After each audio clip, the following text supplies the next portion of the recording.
So now we will continue with the brain, and we were doing the first part of the brain, that is the forebrain, and the part of the forebrain consists of the cerebrum and the diencephalon. And first we will do the largest part of the brain, that is called the cerebrum.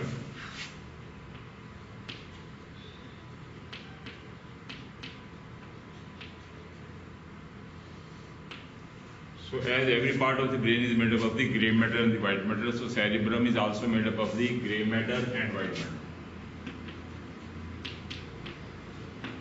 And first we will do the grey matter. And out of the grey matter, first we will do the cerebral cortex. Then we will do the insula. And then we will do the basal ganglia. So they are all the parts of the grey matter of the cerebrum. So as we remove the cerebrum from the cranial cavity of the skull, so this is the whole of the cerebrum we are seeing, and this outer surface what we are seeing is the cerebral cortex or the grey matter of the cerebrum. And the cerebrum is divided in the midline by a longitudinal fissure into right and left cerebral hemisphere, like your two hands, right and left cerebral hemisphere. So this surface which is uppermost is the superior surface, and this is the lateral surface. The touching the lower surface is the inferior, and this is the what is called the medial surface. So this is how you study the surfaces of the cerebrum. And as you see, the cerebrum on the surface is not, grey matter is not homogeneous, but it has certain lines over them. And with these lines, which are called the sulci, the grey matter or the cerebral cortex is divided into small and large parts. And these parts of the grey matter, they are called the gyri or the gyrus. And we should have got the three-dimensional picture in mind, that how the cerebrum looks from the medial surface, superior-lateral surface, and inferior surface.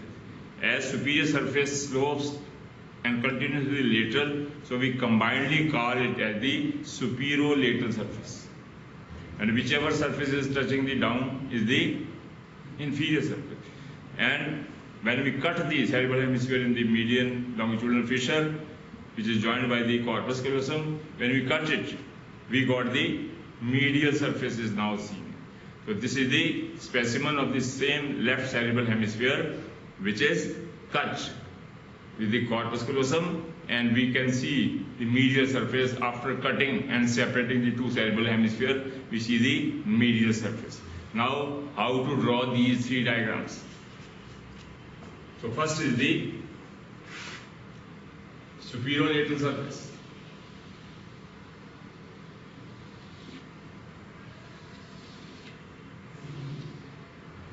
This is the outline of the superior-lateral surface, this one. Then after cutting, then how to draw the medial surface of the cerebrum.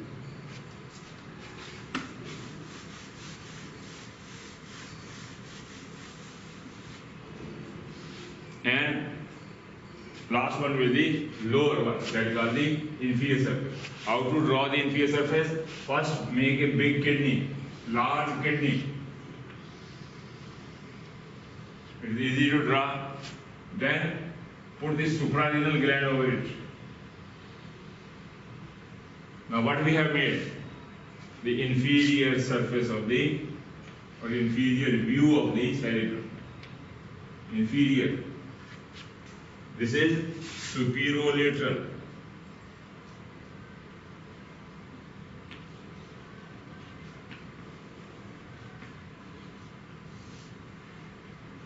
And after cutting it, corpus callosum, after cutting the corpus callosum, we got the, we can look the medial surface of the cerebrum as well.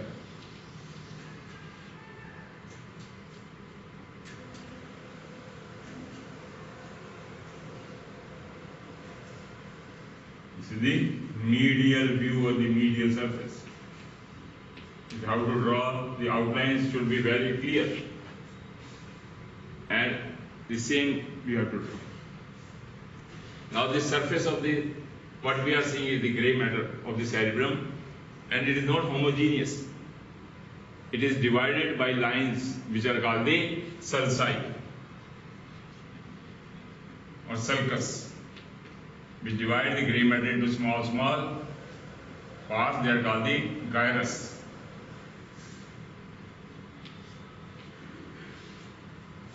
So we will study these lines, the sulci, as well as the grey matter, the gyri, which divides it.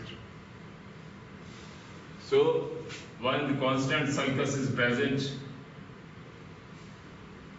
almost starting from a little behind the middle of the superior border. The upper surface of the cerebrum is also called dorsal, and the lower one is called the ventral surface. So these dorsal and ventral surface, they are also because the upper part of our head is the dorsal surface of the human body, and this dorsal surface continues posteriorly as the dorsal surface, while the lower one is the inferior surface or the ventral. So front of our human body is the anterior surface or the ventral surface. The back side of our human body is called the dorsal or the posterior surface. But head is horizontal. But we consider the head is continuous posteriorly, so the upper part of this structure is also called, head is called the dorsal surface.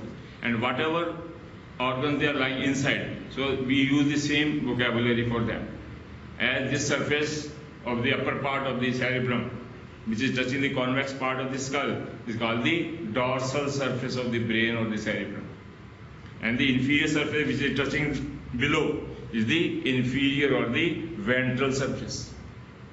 So this is how you use the word dorsal and ventral for the brain. So we will study the various lines or the sulci which are present on the surface of the cerebrum. So these are the various lines on the surface of the superior lateral surface of the cerebrum. So we will study closely to them. So when we study, we see there is a constant line is present here, which is slightly convex and obliquely placed, and it just reaches below the middle of it. This sulcus is called the central sulcus. And just below it, there is a horizontal sulcus is there, which goes upward and then it ends here. Now this sulcus is called the lateral sulcus. Actually this lateral sulcus starts from the inferior surface, somewhere here, and then it runs like this, and then it reaches here. From here we trace it here. Then it goes and it ends here. So it starts from here, it ends here. So this is the lateral sulcus. So because of these two lines, central and the lateral sulcus, and posteriorly there is a very small sulcus is here. This is called the parieto-occipital sulcus. Actually this parieto-occipital sulcus, it starts from here. And then it upturns, it reaches here, from here we trace it, and it ends here. So this is the parieto-occipital sulcus. So because of these three lines of the sulci, the grey matter of the cerebrum is divided into 4 lobes actually. So one lobe is present in front of the central sulcus. So this whole part of the cerebrum, this is called the frontal lobe. And this lobe or grey matter behind the central sulcus, above the parieto-occipital sulcus. This is called the parietal lobe. And the sulcus and below the lateral sulcus, So this lobe of the cerebrum, or this part of the gray matter of the cerebrum, is called the temporal lobe. This is the temporal lobe. And the area which is left now, smallest area, is called the occipital lobe. This is the occipital lobe.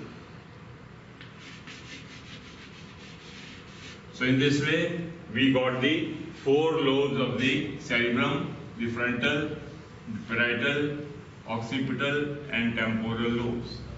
Now this central sulcus is start from here, from superior lateral surface, and then it goes up to the longitudinal fissure, and from this point we can trace it here also. And it just ends above this corpus callosum. So this is the central sulcus.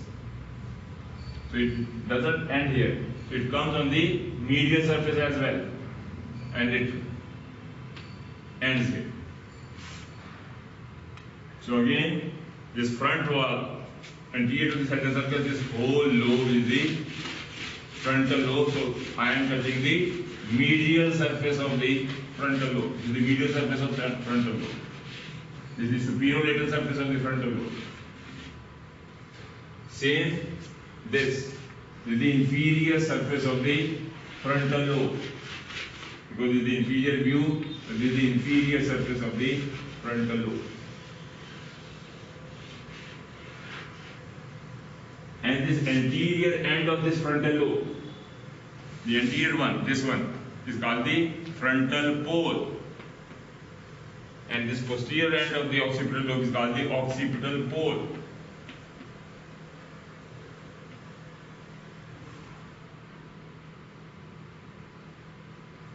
And you see lower line or the inferior part of the temporal lobe is not straight, it is slightly curved. And this curve is also called pre-occipital notch. Pre-occipital notch. So you have to be very cautious while drawing the outline of the cerebrum, that you should not draw it straight, but it is slightly curved, because this is also named. This is called pre-occipital notch. Before the occipital pole, this is notch. And then this anterior end of the temporal lobe is also called temporal pole. So there are 3 poles: frontal pole, temporal pole, and the occipital pole. Same is here. This is also frontal pole, temporal pole, the occipital pole. Again, this is the occipital pole, and this is the frontal pole, and this is the temporal pole. So this is how we describe the parts of it. Then on the medial surface as well, behind the central sulcus, this whole of the gray matter is called, up to the parietal occipital above the, is called the parietal lobe. And the lower one, this is the temporal lobe, is the lobe. So this is the gray matter belonging to the temporal lobe. And this posterior part, which is pointed, is called the occipital lobe. This is the occipital lobe.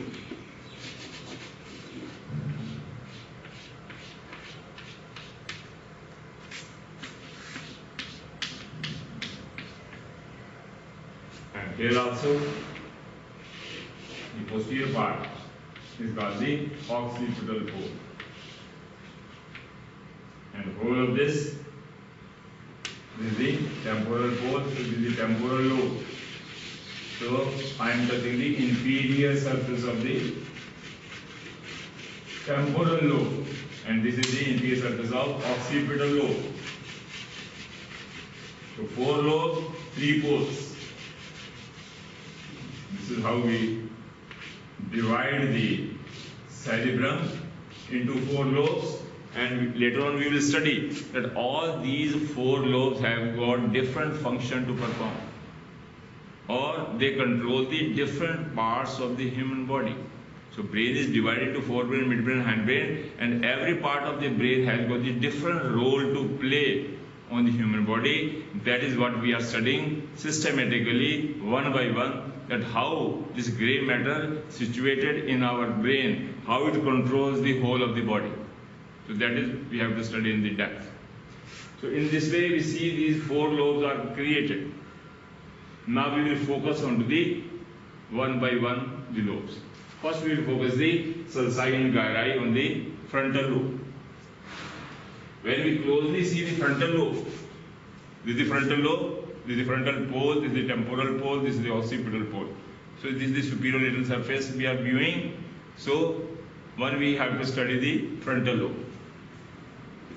When we closely see the frontal lobe, what we see here, that in front and parallel to the central sulcus, same at the same point, another sulcus is running upward. Because it lies in front of the central sulcus, so it is called precentral sulcus.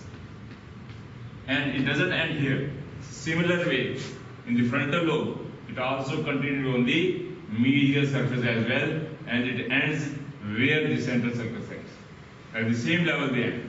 We have to draw that. So this is called the precentral sulcus.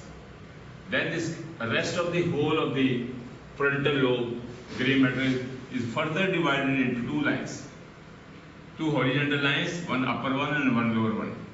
This is called the superior frontal sulcus, this is called the inferior frontal sulcus. So these are the two lines.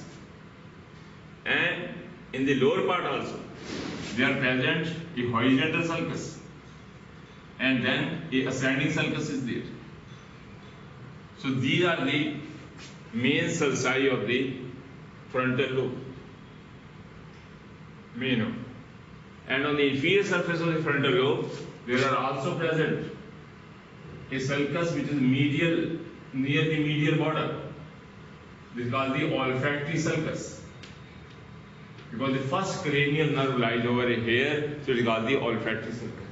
Then later to olfactory sulcus, on the inferior surface of the frontal lobe, there is a alphabetically H-shaped sulcus. And this is called the orbital sulcus. Orbital sulcus because it lies over the orbit, bony orbit in the cranial cavity, so we name it as the orbital sulcus.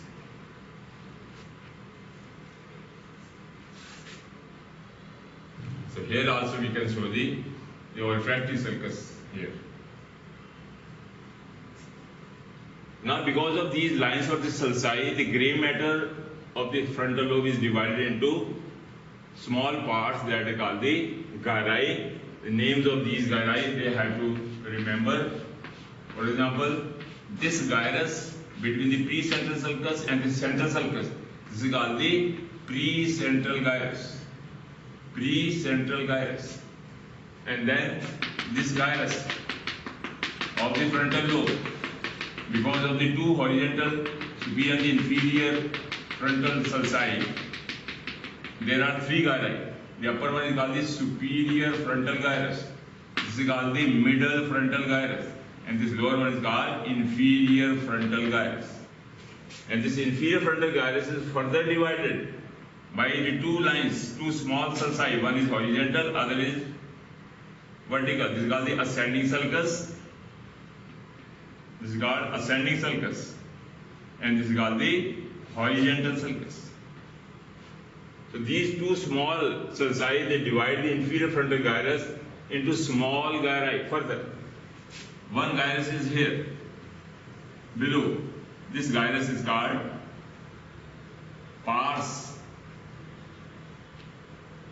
orbitalis because it lies over the orbit, I, orbitalis. And this triangular shape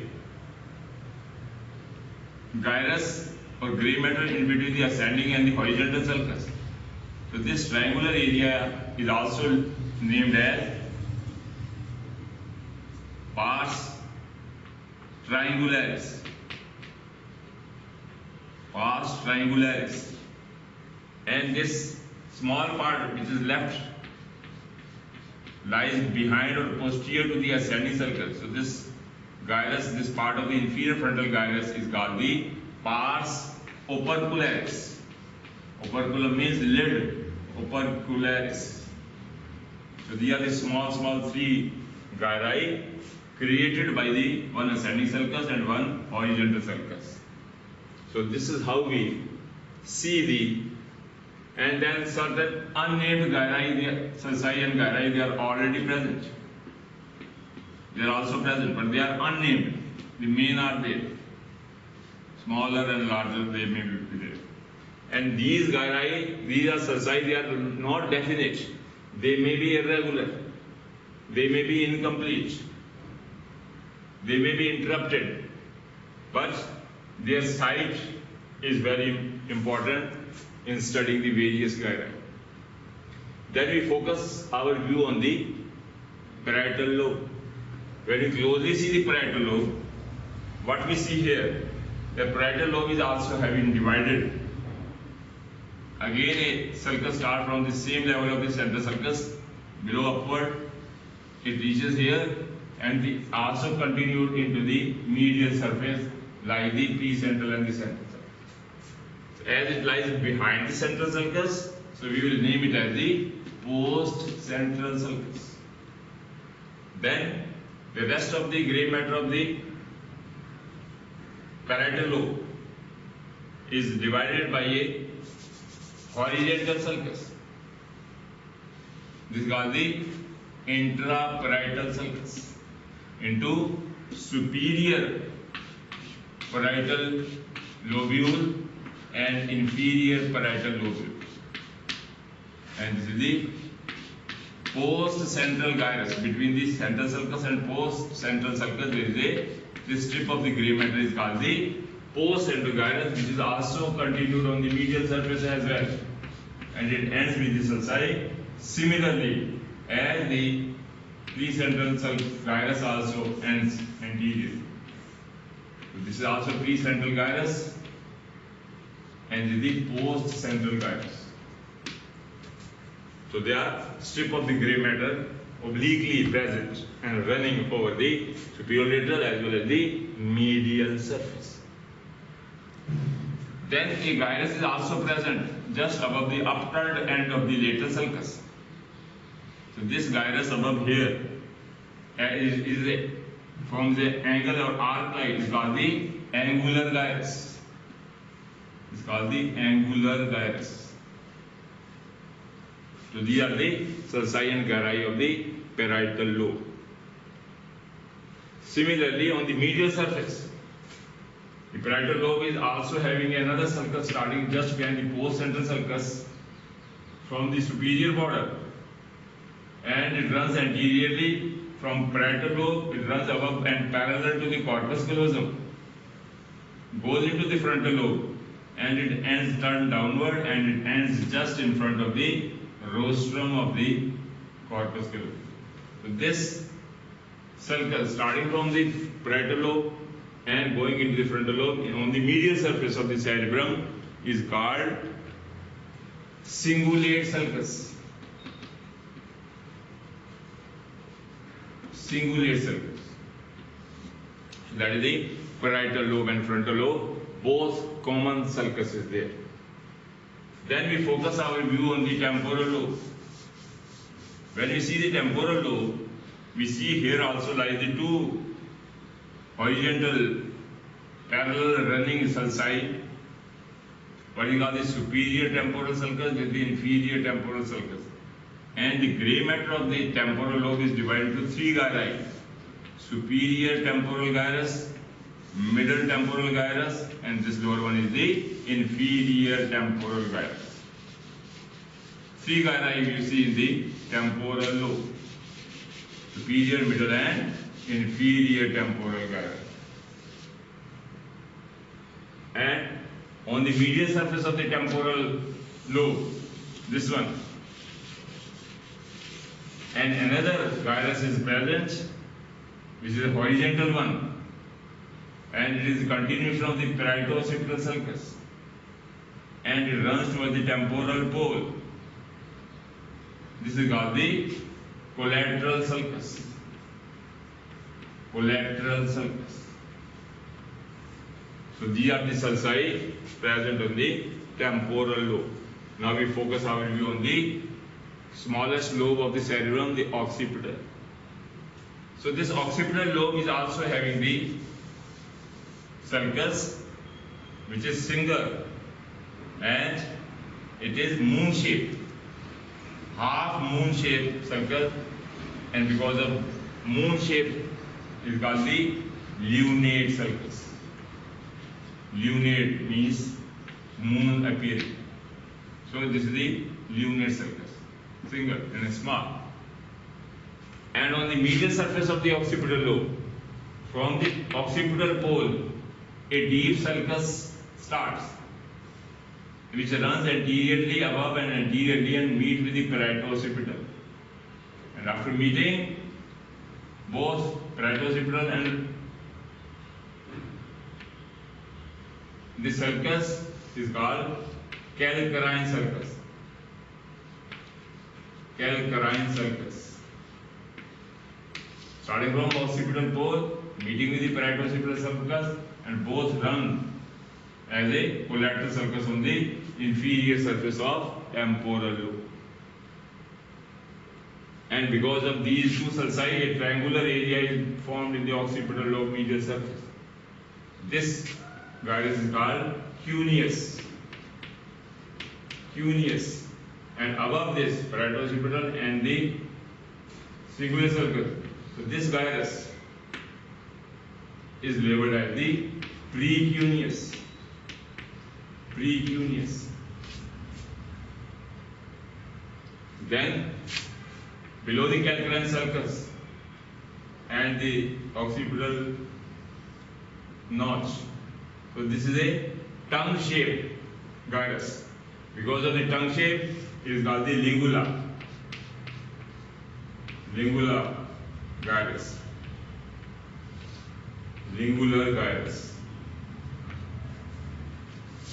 And the same collateral sulcus we also see here, running from the occipital pole area and reaching the temporal.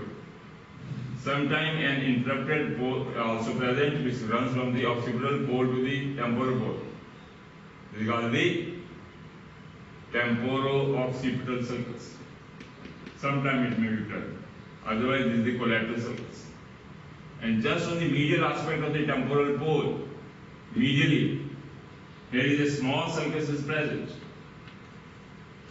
which is called the rhinal sulcus. Rhinal sulcus. And the small area in front of this gyrus, this gray matter in front of the rhinal sulcus is called uncus. Uncus is the part. This is how it is connected. So this is how we do the various sulci and gyri on the free surface of the cerebrum. So unnamed sulci and gyri may be found anywhere. They are multiple, but they are all unnamed. So many sulci we see here, but the constant one, they are only the central sulcus, the postcentral sulcus, the precentral sulcus. The frontal lobe, parietal lobe, temporal lobe, and the occipital lobe. So how we see here all the structures on the medial surface as well as the corpuscle is cut, and we see the three-dimensional picture of the cerebrum, that how it looks from the superior view, lateral view, anterior, posterior, medial. So this is how we study the various sulci and gyri of the cerebrum over them. Now these lines of sulci and gyri, they are not just the imaginary lines. They are actually drawn in it. And actually these lines of the sulci and dividing the various gyri has got certain meaning. What is their meaning? That every gyrus, you put finger anywhere on the cerebrum, anywhere, any gyri, and you will see that every gyri has got the different function to perform. They control the different parts of the human body parts. Or in other words, if I cut surgically any gyrus from the brain of the human body and I throw it out, Because of the absence of that gyri, now that person will come with some complaint, some neurological problems. Whatever neurological problems he or she is complaining means that complaint is because of the function or the control of that particular part of the cranium. So that is called the functional areas. That how the brain functions. So after studying it, the next part we are eager to know that which gyrus controls which part of the human body. So that is the next thing we have to do, that is called the functional areas.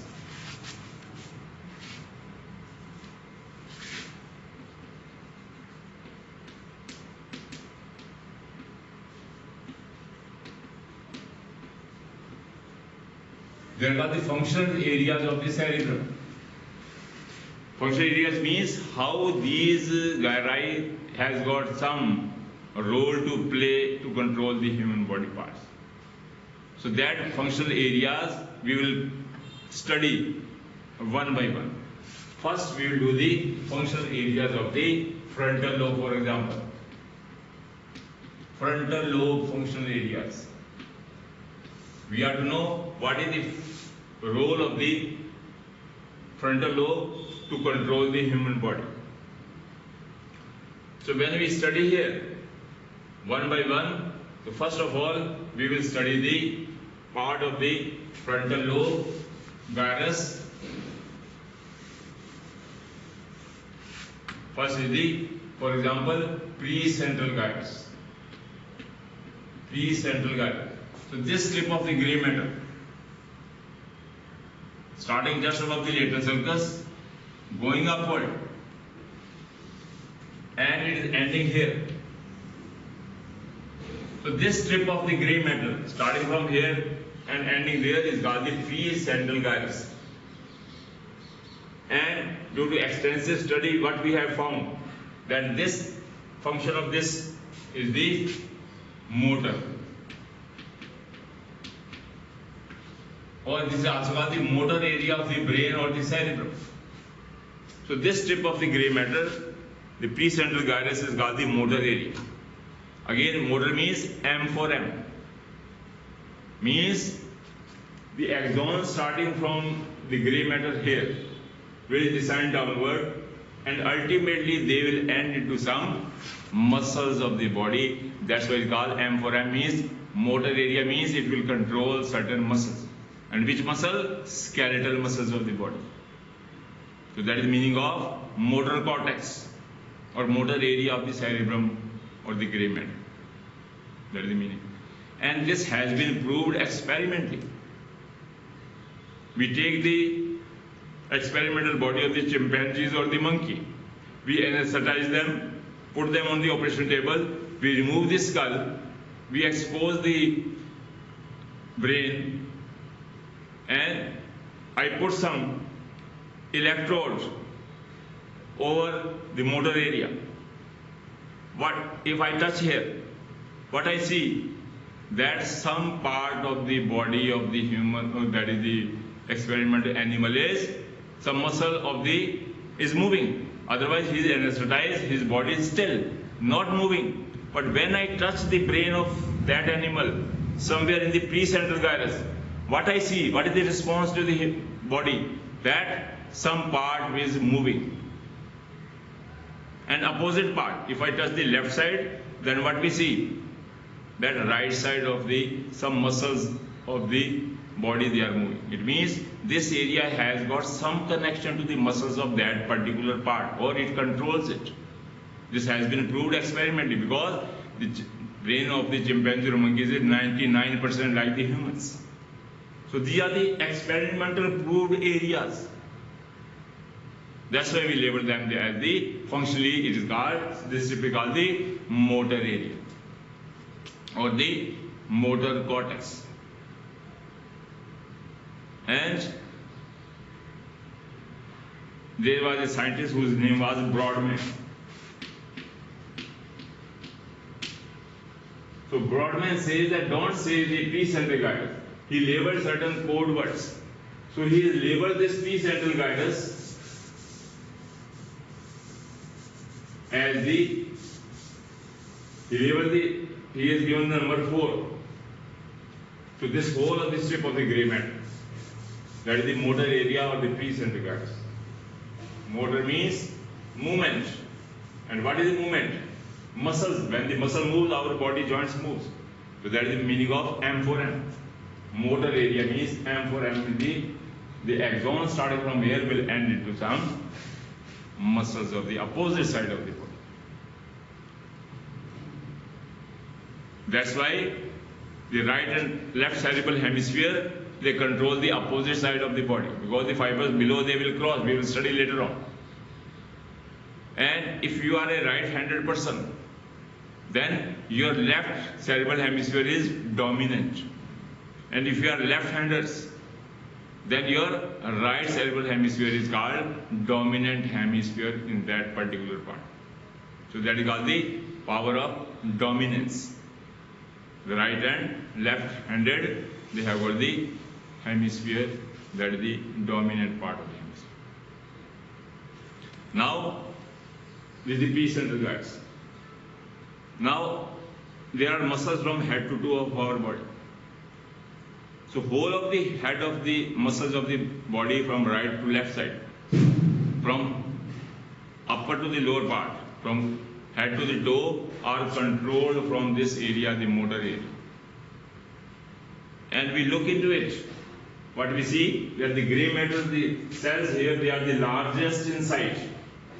Gray matter cells are present everywhere. But the cells present in the precentral gyrus strip of the gray matter, they are very special. They are large in size and they are pyramidal shape or triangular in shape, with their apex is directing at the periphery and the base is directed downward or central. And the axons, they start from them, and these axons, they descend downward. And they will enter into the spinal cord. And through these 31 pairs of the spinal nerves, these axons will end into some muscles of the skeletal muscles of the opposite half of the body from head to toe. That is why they are.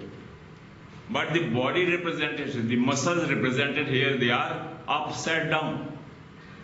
And that is called homunculus. So homunculus means body represented upside down. What is the meaning of homunculus?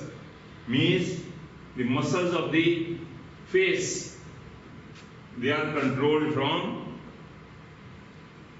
this area. The muscles of the eye, muscles of the nose, muscles of the mouth, muscles of the cheek, they are controlled from there. The next comes the muscles of the neck. Then come the muscles of the upper limb. Then come the muscles of the thorax. This area controls the muscles of the abdomen. The uppermost area, this controls the muscles of the thigh. And on the medial surface, this area of the precentral gyrus controls the muscles of the leg. Below this controls the muscles of the foot. And last, this muscle controls the muscles of the perineum. So see the body represented upside down. Head muscles are downward and the leg muscles, they are upward. So this arrangement is called the homunculus, and this has been proved experimentally. When we expose the brain of the chimpanzee or the monkey, if I put the electrode somewhere here in the thoracic area, what I see, the muscles of the intercostal muscles of the opposite side, they are moving. It means the intercostal muscles of the thorax, they are controlled from this strip of the gray matter. Because the axons starting from here, they will descend downward into the spinal cord, and from spinal cord they will go from T1 to T12, the intercostal muscle supply. If I, for example, if I touch here, what I see in the experimental animal, that the muscles of the thigh, they are moving. Whole of the body is still. Only the muscles of the thigh of the opposite side, they are rippling or the moving. It means this area has got some connection with the muscles of the thigh. If I put the electrode here, what I see? Foot area. Only the muscles of the foot or the foot is moving. So this is the proved areas of the controlling the muscle or the movement of the body parts. So that is meaning of precentral gyrus. Then just in front of the posterior part of the middle frontal gyrus, somewhere here, the small area. The small area, this area is called the frontal eye field area. Frontal eye field area. And this has been given the number 6. And what is the function of this frontal eye field area? That is the second area you can write down. That is the frontal eye field area. So this frontal eye field area has got the power of controlling the conjugate movements of the eye. So whenever we move our head, our eyes they also move it. It is not possible that our head is moving here and our eyes are moving on this. Both are moving. So they call the conjugate movement. Both the eyes they move towards this. One is not moving here and away. Both eyes together. So this is called the conjugate movement. If I cut and throw this area of the gray matter, for example, then this movement will be not possible. Similarly, whenever this precentral gyrus will be damaged, because of some TT and H, we have done the applied anatomy. If this is damaged by the tumor or the head injury or the blockade of the bleeding or something else, this strip of the gray matter is damaged, so patient what will come? Now the muscles controlling by this precentral gyrus will be lost. Because now the connection between the muscles and the precentral gyrus is cut off somewhere. Because of the damage of this gyrus or damage of these nerves which are going, axon going downward, anywhere at any level of the brain, they can be damaged. The patient will come with the, he can't be able to move a particular muscle of the group. And if whole of the gray matter precentral gyrus is damaged, patient will come with the paralysis of the opposite half of the muscles of the body from head to toe, and this condition is called hemiplegia. Hemiplegia means damage to the half of the body, opposite half of the, or contralateral hemiplegia means opposite side muscles they are not moving, muscles they are paralyzed when there is no connection. But if a small area, small tumor is there, for example, and it is only pressing the upper limb area of the precentral gyrus, then patient will come with the paralysis of the muscles of the only of the upper limb. Whole of the body is moving, but opposite side of the upper limb is not moving. And such a paralysis is called the monoplegia. Monoplegia means one group of the muscles they are involved. Monoplegia. Then there is another term which is called paraplegia. Paraplegia. Paraplegia is the bilateral lower limb paralysis. When both the lower limbs they are paralyzed, it's called the paraplegia. How it is possible? Whenever the TT and H or the damage to the brain or cerebrum is at the top point. So whenever a patient comes with the injury at the vertex of the skull, because here what we know that in this area, here lies the muscles of the thigh and leg and foot, they are controlled from superior lateral and the medial surface. So if this vertex injury is there, somewhere here, the brain will be damaged, and this area belongs to both the limbs of the both the sides, right and left lower limb. So only patient come with the lower limb bilateral paralysis, and that is called the paraplegia. Then there is another condition which is called the quadriplegia. Quadriplegia. So quadriplegia is the condition in which the quadri means four, means there is a bilateral upper limb and the lower limb paralysis. That is called the quadriplegia, and quadriplegia is, when it is common, it is because of the spinal cord injury. We have done the spinal cord, we know what is quadriplegia and how it is done or created because of the spinal cord injury. So that is how we do the applied of the precentral gyrus. So representation of the body part you have to write down. So lower one is the head, then neck, then upper limb, then thorax, then abdomen, and then muscles of the lower limb, and last the muscles of the perineum you have to mention like this. And this is the upside down. The head, neck, upper limb, thorax, abdominal, lower limb, and perineum muscles they are represented.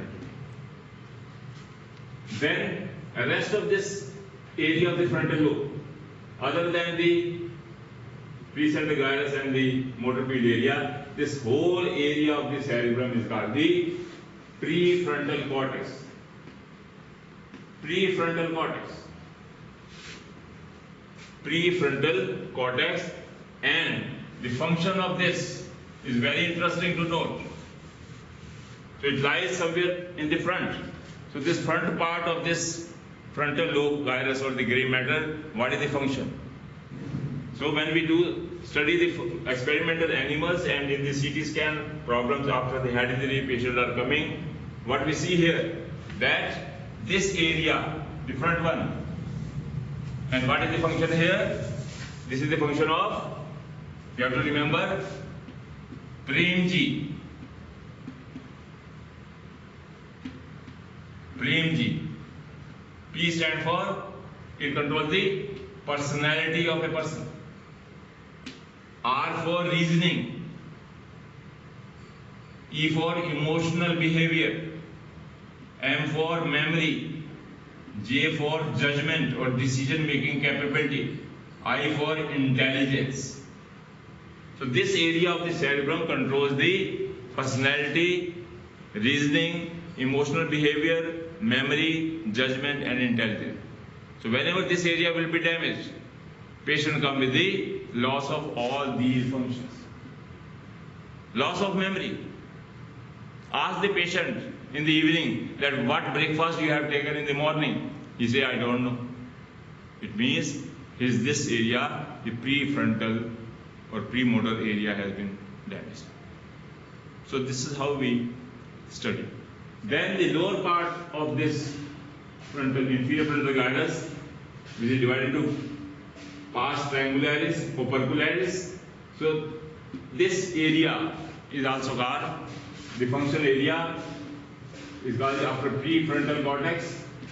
Now fourth area is called the Broca's area. Broca's area is called the motor speech area. So this is the motor speech area. So motor speech area, and this has been labeled as area 44 and 45. This is popularly known as the Broca's or the motor speech area. So when this area is damaged of the dominant hemisphere, then patient comes with the speech, loss of speech. He can't speak anything. His lips are moving, but we can't hear what he's saying. It means this is a speech loss is there. So that is the parietal of it. Then comes the next part, is the parietal lobe. Functional areas of the parietal lobe. And the functional areas of the parietal lobe, when we study deeply here, same strip of the gray matter lies post central gyrus in the parietal lobe.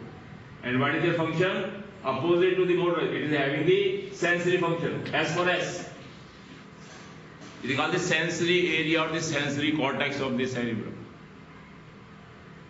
Cerebrum, sensory means, S for S means the neurons will start from the skin. They pick up the general sensations of pain, temperature, pressure and touch from the skin from head to toe. And these ascending fibers of the axons, ultimately they will relay into the gray matter of the post-central gyrus here, into the cells. They will relay here. Then we will came to know, because cerebrum is the conscious level of the brain. Whatever cerebrum is doing or coming or giving, we know it. All other parts of the brain, they are at the subconscious level. But cerebrum is the conscious level of the brain. And the skin of the human body part is also represented like the motor, that is the homunculus. Means the lowermost part of the post-central gyrus of the parietal lobe represent the skin of the face, then skin of the neck, then skin of the upper limb, then skin of the thorax, then skin of the abdomen, then skin of the thigh. Here is the skin of the leg, skin of the foot, and skin of the perineum. So sensations are coming from these areas of the human body skin, and they are distributing or relaying into the different homunculus nature of their relay, and then when it reaches here, then we came to know what is the pain, temperature, pressure, and touch sensation. So that's why it's called the motor, the sensory area, and Brodmann has given a number of 3, 1, and 2. 3, 1, and 2 number is given to the post-central gyrus. Not 1, 2, 3. 3, 1, and 2. So that we have to remember. Then rest of the parietal lobe. Behind the post-central gyrus, what is the function? When we study here, the function of this area is called the stereognosis. Stereognosis. What is stereognosis? This is the recognition of the object while our eyes are closed. If your eyes are closed, if somebody is giving you the mobile, then just by touching it you will say this is mobile. Then somebody is giving you the chalk. Just by touching you will say this is, you will answer this is the chalk. If somebody is giving you the ball, you will say this is the ball. So this is the recognition. So while our eyes are closed, which part of the brain helping us to recognize the object? This is the power of stereognosis. And who is helping? Superior parietal lobe. This is. And the lower area is called the angular gyrus. So this angular area is also called the Wernicke's area. This is the Wernicke's area. So what is the function of the Wernicke's area? This is called the other is called the angular gyrus. So this area has got the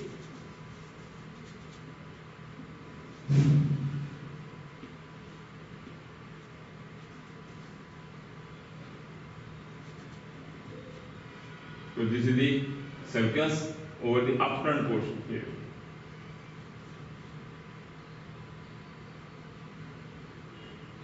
So this is called the Wernicke's area.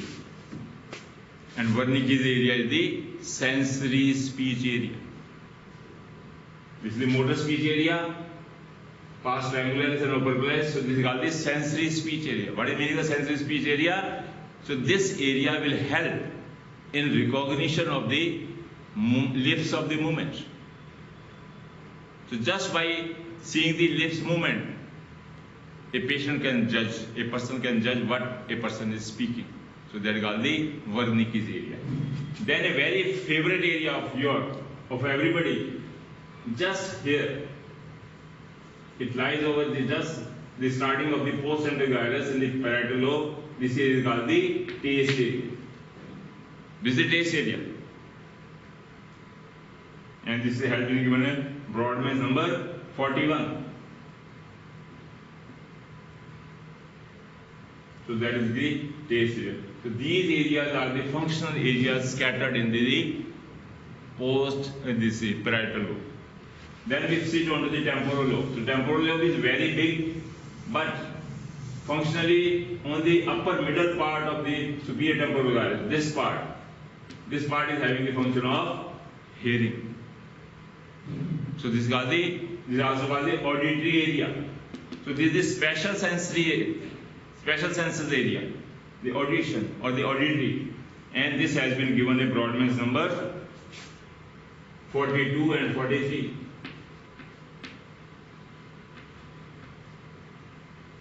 Then last one is the occipital lobe. So occipital lobe is also called the visual cortex. It controls the sense of vision. Again, the special senses, they are controlled from here. Taste from here, parietal lobe. The special sense of the audition is here, and third special sense organ, eyes, controlling from here. So this area is called the visual cortex, is the occipital lobe, and the Brodmann has given a number 17, 18 and 19. The teenage number you have to remember. 17, 18 and 90. So this area is of the visual cortex or the eye field area. So eyes are controlled. So if this area of the cerebrum is damaged, occipital lobe, patient comes with the loss of vision of one eye, one side eye, and this is called the hemianopia, and loss of the speech is called aphonia. Aphonia means loss of speech. And this speech center Gyrus, the Premji area, gives the Broadman number 9, 10th and 11th. So they are the different areas of the cerebrum you have to study in the functional area. Means if this is damaged, so then on the inferior surface is the uncus. The uncus is connected to the smell brain, or what is called the rhinencephalon. Rhinencephalon.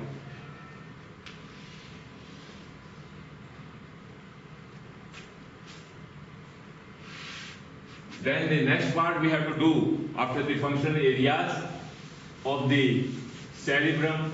Now next part we will do the insula. Insula, the gray matter of the cerebrum, which is not visible. In order to see, we have to. So insula lies deep to the lateral sulcus, and in order to see it, we have to cut a small strip of the gray matter covering the frontal lobe, parietal lobe, and a little bit of temporal lobe. So when we cut this strip of the gray matter out, then we see deep to this, or it just separates the lateral sulcus. So deep to this, you will see there is an insula. So insula is the gray matter of the cerebral cortex, which is not visible on the surface. It is deeply buried by the differential growth of the frontal, parietal, and temporal lobe. Differential growth, because growth of these lobes are more, but of the insula was less. So it was overlapped and it was buried. So in order to see, either you separate this parietal lobe. So when you separate the parietal lobe, what you see below, the lateral sulcus, when you separate the two lobes of the lateral sulcus, so deeply you see they are the same gray matter is present here. This is called the insula, having the sulci as well as the same texture. Sulci as you see on the surface, they are same. Similarly, they are visible deep below the lateral surface.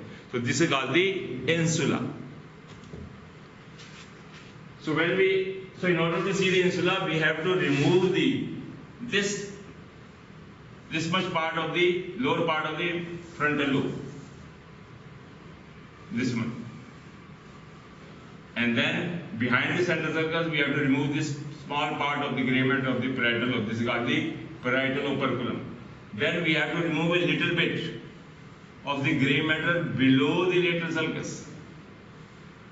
So this much of the frontal, parietal, and temporal lobe has to be sacrificed to see the insula deep. So these parts which are covering the insula, they are called the lids or the operculum. So there are three operculum. This is called the frontal operculum, parietal operculum, and this is the temporal operculum. So after removing them, what we see? The insula. And insula is separated from frontal, parietal, and temporal lobe by a circular sulcus. This is called the circular sulcus of the insula, which is separating them. This is called the central insular sulcus. And when we remove them, what we see here, that it is a pyramidal shape. It is a pyramidal shape. The apex is directed downward and anteriorly over the olfactory nerve, base of the olfactory tract. And it is connected anteriorly to the olfactory bulb and tract. Through the tract is called the limon insulae. Limon insulae.